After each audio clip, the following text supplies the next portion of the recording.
Good morning students. Today we are going to start part 5th. We have completed part 4th. बेटा आपको part fourth तक पहले video watch करना होगा, उसके बाद ही आप पार्ट 5th को समझ सकते हैं. Okay, now we start part 5th. देखो, बट हैव टू पे, मैं इसकी आपको समरी पहले बताई थी कि अब जो कंपनी उसने क्या कर दिया, सब्सिडियरी एक फोर्सेस लगा दिया, यानी सहायक संधि. इस सहायक संधि के दौरान क्या था, इस पैराग्राफ में क्या बताया गया कि सहायक संधि के दौरान कंपनी कहती है सेनाएं हमारी होगी, आपके राज्य की प्रोटेक्शन हम करेंगे, लेकिन हमारी सेनाओं का जितना भी खर्चा होगा, कोई भी उनको सुरक्षा चाहिए, कुछ भी होगी तो वो आप दोगे हमें.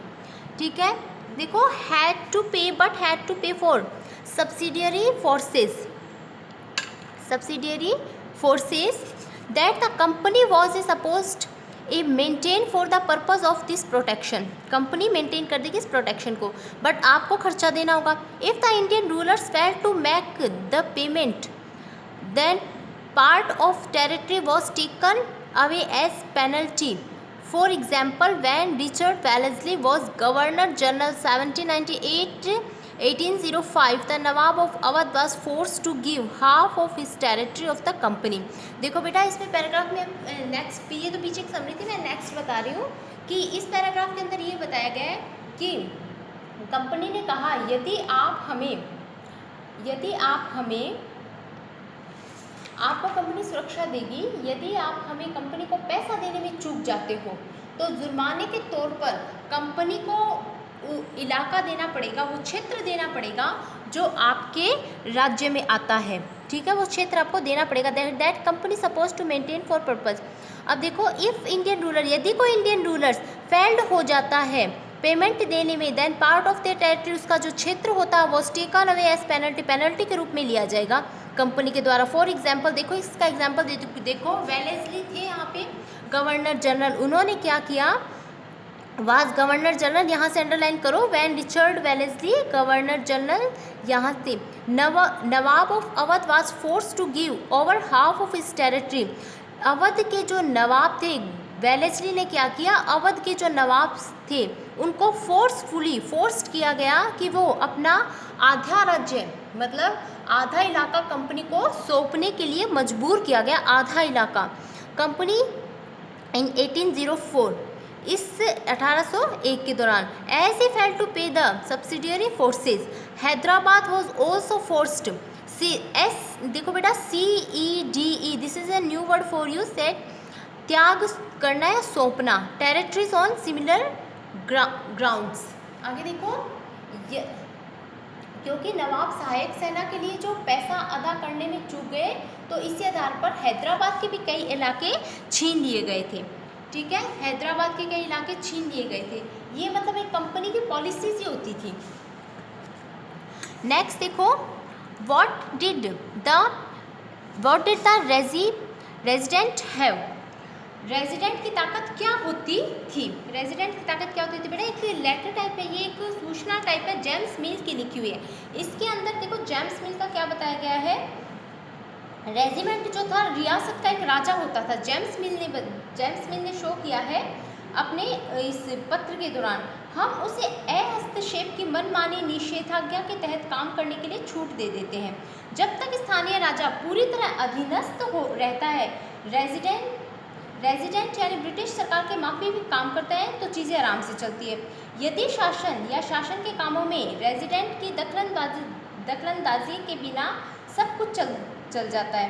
जब कुछ अलग तरह का घटता है, जब कोई राजा ऐसा रास्ता अपनाता है जिसे ब्रिटिश सरकार गलत मानती है, तो टकराव की स्थिति वहाँ पर उत्पन्न हो जाती है. ये इस लेटर के दौरान लिखा गया है, मतलब ये जेम्स मिल के थ्रू लिखा गया है. Now we start. देखो नेक्स्ट, देखो टीपू सुल्तान.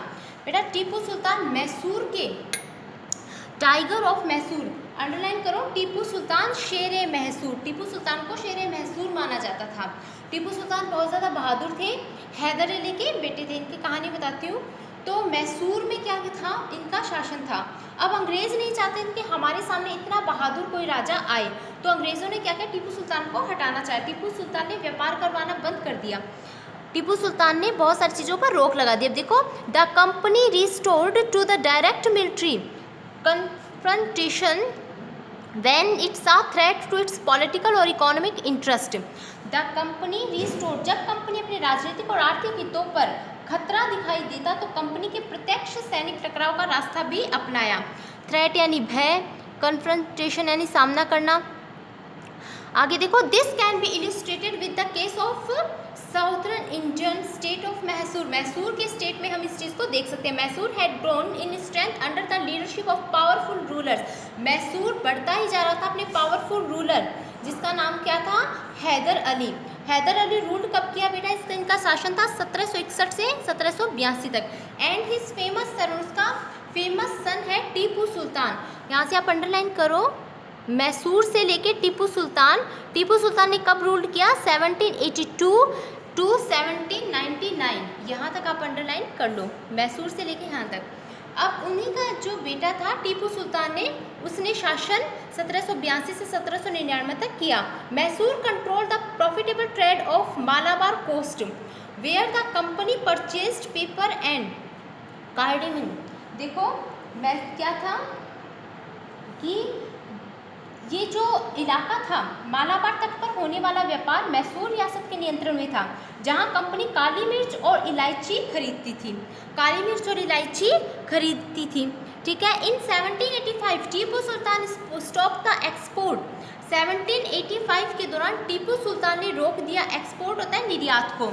आगे देखो, सैंडलवुड, पीपर, काली मिर्च और इसके चंदन की लकड़ी का व्यापार और कार्डिमन का व्यापार टीपू सुल्तान ने रोक दिया।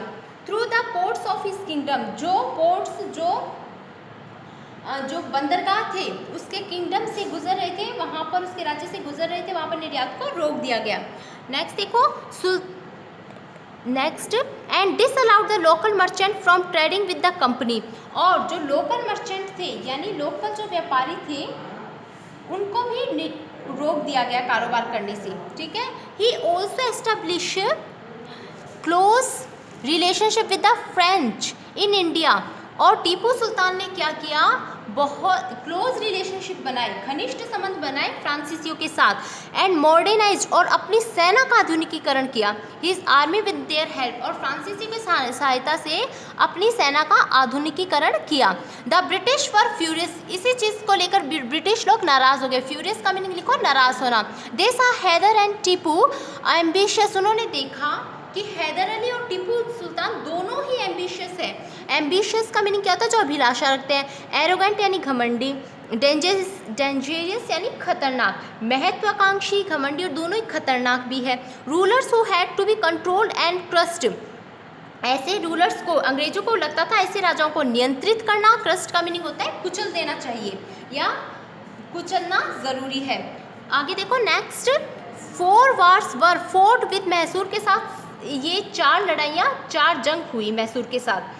1767 टू 69, 70-80 टू 84, नेक्स्ट है 90 टू 92, ठीक है। फिर है 99, तब मैसूर के साथ इनकी जंग होती है। On in the last battle of Srirangapatnam, Srirangapatnam में लास्ट बैटल होता है। Did the company ultimately win a victory, इतनी मेहनत के बाद अल्टीमेटली लास्ट में कंपनी को विक्ट्री मिल जाती है। Tipu Sultan was killed defending his capital Srirangapatna.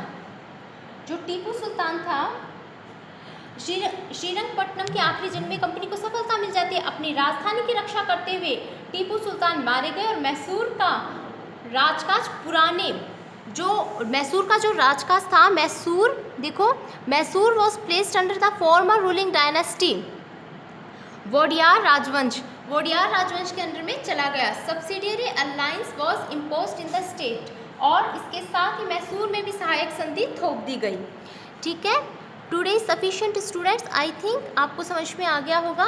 देखो साइड में पिक्चर है, ये टीपू सुल्तान की पिक्चर है, और यहाँ पे साइड में देखो